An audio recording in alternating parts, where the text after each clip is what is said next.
Welcome to The Debate. Today we are looking at a very serious story. It comes from the country of Myanmar.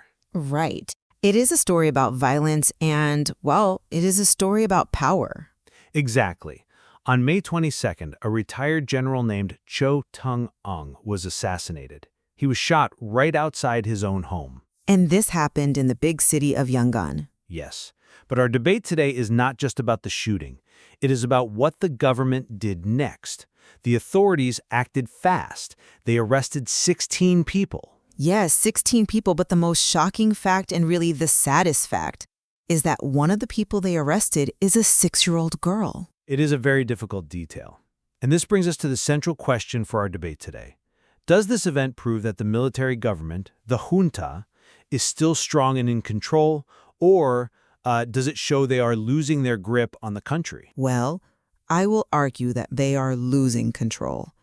When you arrest a small child, it does not look like strength. It looks like fear. I believe it shows the government is getting desperate. I understand why you feel that way. But my position is different. I will argue that these very quick arrests show the military is still the dominant power. They have vast resources and they will do anything to stay in charge. We clearly have two very different views on this news. We do. So let me start by explaining my position a bit more. We must look at the facts from the state media. The event happened, and very quickly the police acted. They didn't just catch one person. They caught 16 members of a group called the Golden Valley Warriors. 16 people is a large number, I agree. It is. And it shows that the government has a strong intelligence network. They have spies, and they can find people who hide. Also, we must remember who supports this junta. The source material tells us they have a powerful air force. They have jets from Russia, and they have military backing from China. Right. They have powerful friends. Exactly. This is a government with powerful friends and powerful weapons. When they arrest the whole family, even a child, it shows a zero-tolerance policy. They want to scare the opposition. They are being harsh to stop the fighting. That is an interesting point, but I see it differently. You look at their weapons and see strength. I look at the location of the attack and I see weakness. The location? You mean Yangon? Yes. Yangon, it is the biggest city in Myanmar. It is the commercial hub, the center for business and money. A retired general, a former ambassador, should be completely safe in his own home in the main city. It is a major city, yes. But he was not safe. And look at how the attack happened. The suspects used bicycles, just simple bicycles. They did not use tanks or jets. They used bikes to escape. I think this is embarrassing for a security force that has Russian jets. And then there is the arrest of the child, a 6-year-old girl.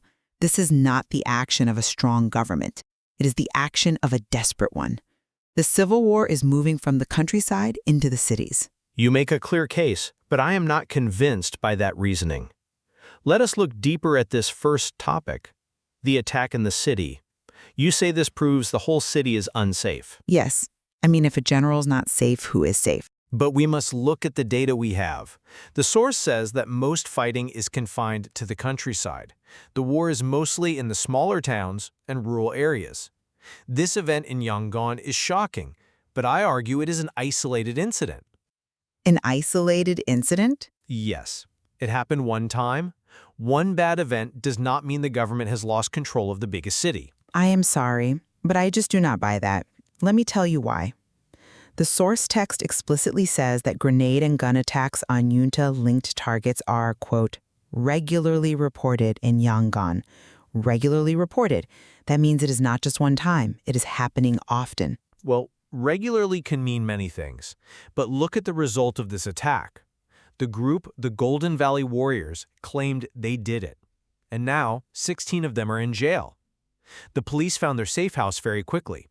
A safe house is a secret place to hide, but it was not secret enough. They did find it, yes. And the state media, the global new light of Myanmar, reported these arrests openly. They are not hiding from the public. They want everyone to know they caught the group. They want people to know, sure. But the fact remains that the Golden Valley Warriors were able to operate in the city. The text calls them pro-democracy guerrillas. These fighters are not just hiding in the jungle anymore. They are in the streets of the commercial hub. This means the government cannot protect its own elite members. It is definitely a security challenge. But let us move to our second topic, the method of the attack and the arrests. This is where we really disagree on the meaning of power. Yes, the bicycles. You focus on the bicycles. I focus on the final result. But please, tell me your view on this method. And the report says the suspected shooter is a man named Mayo Koko. He and another suspect rode to the general's home on bicycles. They shot him and then they fled on the bikes. Think about how simple that is. A bicycle is quiet. It is very common. True. Everyone rides bicycles. And that is why it works. A Russian jet cannot stop a man on a bicycle in a crowded city. A jet is too big and fast. You cannot bomb a city's street to stop one bike. The opposition is smart. They blend in with normal people. This tactic is very hard for the military to fight. It is a difficult tactic, I agree. But look at the government response. They did not just look for the man on the bike. They caught 13 men and 3 females. They broke the whole network. And one of those females is a little girl. Yes. The report states they arrested the wife and the 6-year-old daughter of the suspect. So I must ask, what is she accused of? What crime can a 6-year-old commit? Did the newspaper say? No! The source notes that the newspaper did not explain what the girl is accused of. Exactly. In a normal system, you arrest the person because they did something illegal. Here, they arrested a child to hurt the father. They are punishing the whole family. That is fear. I see it differently. I am not saying it is kind. I am saying it is a strategy of total war. The military wants to break the opposition completely. By taking the wife and child, they are sending a very harsh message. They are telling other fighters, if you attack us, you will lose your family. They believe this extreme fear will stop future attacks. That is a harsh strategy, yes. But have you considered how people react to it? When regular people see a government arrest a 6-year-old, they do not feel respect. They feel anger. Anger is dangerous, but fear keeps people in line. But anger creates more enemies. It makes the Golden Valley warriors look like heroes, and it makes the government look cruel. It might stop one man today, but it creates 10 more fighters tomorrow. It shows the government has no rules. That leads to chaos, not control. I agree it is a severe tactic, but we are debating power, not morality. The ability to arrest 16 people so fast shows their intelligence network works. They knew where the wife was, they knew where the daughter was, they knew the location of the safe house. It proves the military still has eyes and ears everywhere in the city. Or it just proves they are grabbing anyone connected to the suspect. But let us look at the bigger picture. This brings us to our third topic, the state of the war. Is the military strong or is it in decline? This is the main context. The text mentions the military coup happened in 2021. It has been a few years of fighting since they took power. Yes, and the source says something very important about the map.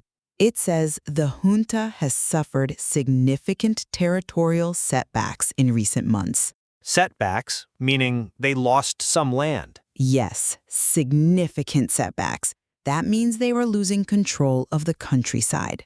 But listen to the analysts quoted in the text. These experts study the war. They say the military is, quote, far from defeat. We cannot ignore that.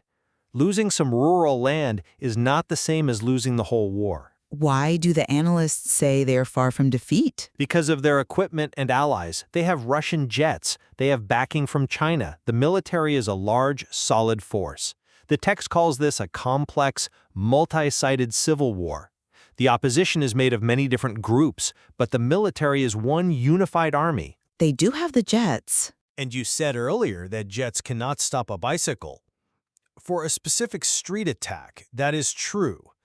But for holding a country, air power is incredibly important.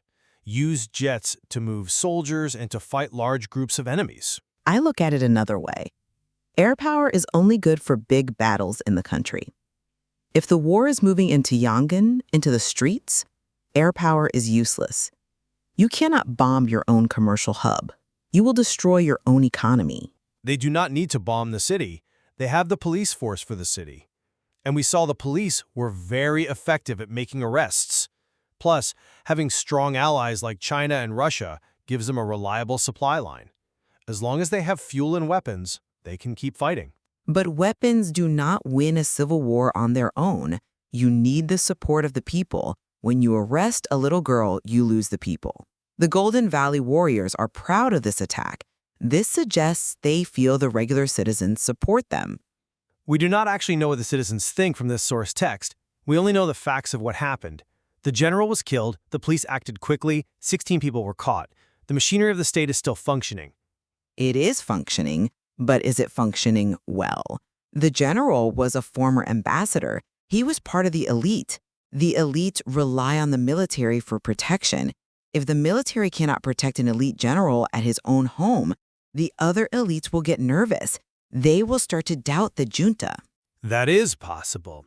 But the fast arrests of the Golden Valley warriors might reassure those elites. It sends a message. It says, if you hurt our people, we will catch you and your entire family. That is a very strong promise of protection for the regime's supporters. Or it is a message of panic. It says, we are so terrified that we will arrest children. Panic is never a sign of strength. I think we have examined the evidence on both sides very thoroughly today. We're nearing the end of our time. Let us summarize our positions. Yes, that is a good idea. I maintain that this event proves the military government is still the strongest force in Myanmar. A general was killed, which is a security failure, but the response was a clear display of power. They identified the shooter, Mai Koko, they found his network, and they arrested 16 people fast. They still control the police, the prisons, and the courts. They have heavy weapons and strong international support. The experts say they are far from defeat, and I agree. The arrest of the child is harsh, but it proves they will do absolutely anything to maintain control. And I summarize my view differently. I believe the assassination of Cho Tun Aung in Yangon changes the picture. It shows the civil war has reached the homes of the leaders. The method they used, simple bicycles, shows the opposition is smart and very hard to stop. But most importantly, I focus on the 6-year-old girl. A government that arrests a child without even stating a crime is not acting from a place of strength. They are acting out of fear. They are losing land in the country, and now they are unsafe in the city. I believe this shows their grip on power is slipping. It is clearly a very complex situation. As the text describes, it is a multi-sided civil war. Yes, and it is a tragic situation. There is violence and families are being torn apart. We can agree that there is much more to explore in this material. The conflict involves many different sides, and we have only discussed one specific event today. It is always valuable to look at these difficult facts from multiple perspectives. Thank you for listening to us today. Thank you. We hope this discussion helped illuminate the news from Myanmar for you. Thank you for joining the debate.